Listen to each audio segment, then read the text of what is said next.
targeted. If Holder and Obama want to investigate a police department, why don't they look at Chicago, where the civil rights of young African Americans are being not only taken away, but they're being murdered in record rates in the south side of Chicago.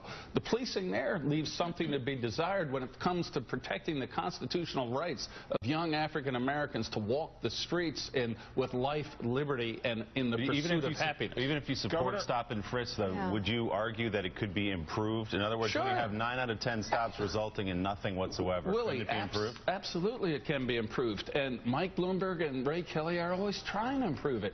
They are constantly looking and tweaking it. But what this judge is saying is she's going to have some Wall Street lawyer who sits in an office looking over the shoulder of every single cop walking dangerous beats day in and day out at 3 in the morning or whenever, and going to substitute his judgment for their experience when they have been out there for 20 years, when they understand the nature of what is happening in a community and can make an intelligent decision as to when to ask someone what they're up to. Eugene Robinson.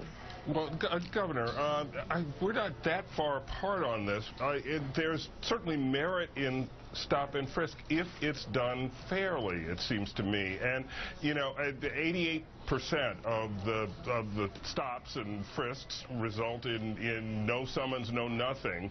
You could get a record pretty close to that. Maybe it would be 95%, say, if you did it, if you stopped and frisked on the Upper East Side or on Wall Street. On Wall Street, you'd probably have more offenses given the criminality that happens down there. But you know, can't you just expand the geographical areas where you do stop and frisk? And so it's not a policy that just says we're going to go harass young black and Hispanic men, which is basically what the judge says you got. All right. You know, Eugene, first of all, good morning, but I disagree completely. 97% of violent crimes in this city are committed against minorities, African Americans or Latinos. You go where the crime is if you want to stop the crime. We don't have unlimited resources where we can flood the streets of Midtown Manhattan with police officers. It's easy to not pay attention to the housing projects like they do in Chicago and let crime go on there. And I can't tell you the number of times I've heard, oh, it's just gang members shooting other